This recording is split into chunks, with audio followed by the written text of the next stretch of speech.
L'individu qui est centrique, il agit par rapport à lui-même de nature vibratoire, tandis que la personne qui est égocentrique, c'est un ego qui s'utilise comme point de référence, mais qui est coupé de l'esprit. Donc, quelqu'un qui est centrique n'est pas orgueilleux, tandis que quelqu'un qui est égocentrique est extrêmement orgueilleux.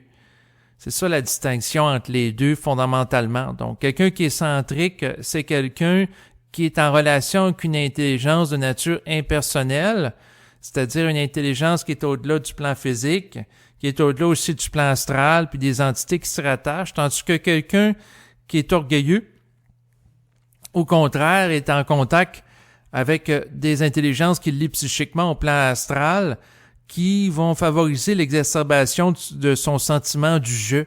La centricité ne doit pas être confondue avec de l'entêtement. La distinction entre les deux est subtile, c'est-à-dire que de la centricité, c'est quelqu'un qui va maintenir le cap tel un capitaine sur une direction, en dépit de l'adversité au niveau de la forme des gens de son environnement.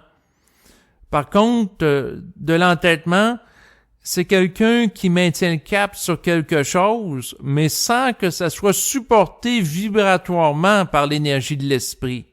Donc c'est un mouvement d'ego, d'orgueil, qui l'affilie psychiquement au plan astral. Tandis que dans la centricité, c'est pas en relation avec de la forme, c'est pas une attitude psychologique. Donc quelqu'un qui est centrique avec l'esprit, puis il sait quelque chose au niveau vibratoire, il sait par exemple qu'il existe plusieurs dimensions, c'est pas en fonction d'une croyance à ce concept-là au niveau de la forme. C'est en relation avec une certitude de nature énergétique qui s'inscrit en lui, ce qui n'est pas pareil. Quelqu'un qui vit de l'entêtement, c'est dans un mouvement d'ego orgueilleux, et quelqu'un qui vit de la centricité, c'est dans un mouvement d'ego transparent. Dans l'entêtement, mais il y a automatiquement une résistance au réel. Parce que dans l'entêtement, c'est un mouvement de l'ego orgueilleux qui, au niveau de la forme, un peu comme un enfant, va dire « Non, je veux tel jouet ». Puis là, la mère va dire « Ben non, t'as pas besoin de ça pour être heureux ». Puis là, l'ego va dire « Non, je veux avoir tel personnage en jouet, en plastique au magasin ». Dans l'entêtement, il y a un acharnement de l'ego, une fermeture dans son mouvement.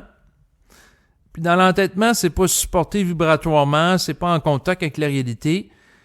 Puis l'entêtement, lorsqu'il est retardataire, c'est que l'entêtement de l'ego va à l'encontre de l'intelligence de l'esprit qui s'y rattache. Dans l'entêtement, il y a un acharnement de l'ego qui n'agit pas en fonction de qu'est-ce qu'il peut capter vibratoirement pour s'y harmoniser et ainsi consolider le processus de la fusion, passant par une intégration énergétique s'actualisant à travers des actions dans sa vie de tous les jours. Si un ego, par exemple, dit non à son esprit qui lui envoie la pensée qu'il doit faire le ménage de son logement, ça peut être des choses aussi banales que ça. L'esprit n'envoie pas juste des informations sur la nature du cosmos et des êtres qui peuplent l'univers. Non, l'esprit, ça peut être extrêmement terre-à-terre dans les éléments d'information qu'il achemine à l'ego.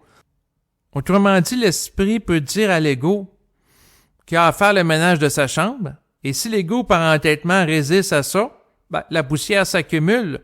À un moment donné, c'est le désordre, à un moment donné, il y a des insectes, parce que là, s'il y a de la nourriture par terre, ça peut attirer des insectes, et ainsi de suite.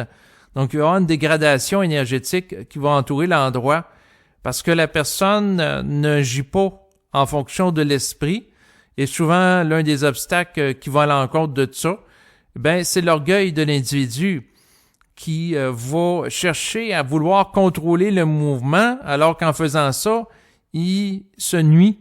À quelque part, il se retarde, parce que quelqu'un, par exemple, dans le concret, avec une chambre qui est en désordre, à un moment donné, il cherche, il retrouve plus ses clés, il retrouve plus ses objets, il y a plein de détritus, il y a plein de déchets. Donc, autrement dit, ça devient nuisible. Quelqu'un qui s'acharne à faire quelque chose, mais qui n'est pas supporté par la vibration de l'esprit, tôt ou tard, ça va l'abaisser vibratoirement ou participer à dégrader sa vibration. Tandis que quelqu'un qui agit par affiliation psychique avec l'esprit, l'action ou la parole qui est amenée va participer à le rehausser. Mais ce qu'il faut comprendre, c'est que c'est pas toujours facile d'agir en fonction de l'esprit, surtout si l'ego, au début de le processus de la fusion, cherche à être validé par les gens de son environnement ou collectif. Autrement dit, s'il n'est pas capable de se porter lui-même dans sa différence, de s'assumer totalement, c'est difficile pour lui, à ce moment-là, d'agir d'une manière totalement ajustée en fonction de l'esprit, parce que l'esprit diverge de beaucoup de par sa nature énergétique de ce qui est véhiculé de par le conditionnement socio-culturel dans lequel l'individu s'inscrit. C'est très différent.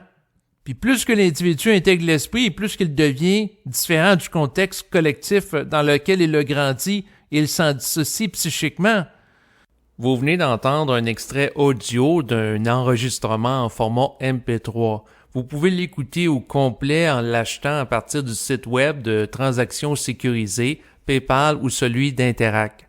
En effectuant le paiement de la somme indiquée en bas de l'enregistrement à mon adresse courriel davidlevesque-supra@hotmail.com. Il est important d'indiquer dans un message accompagnant le virement d'argent à mon adresse courriel le ou les titres des enregistrements que vous désirez acheter et à quelle adresse courriel que vous voulez le ou les récupérer. Après, je vais traiter votre commande lorsque je vais recevoir le message qui accompagne l'argent que vous m'aurez fait parvenir et je vais vous envoyer par courriel le ou les enregistrements achetés en format MP3. Il est à noter que bien que je consulte régulièrement mon adresse courriel, il peut y avoir un délai au maximum d'1 semaine et demie pour traiter la transaction. Merci de votre écoute. Au revoir.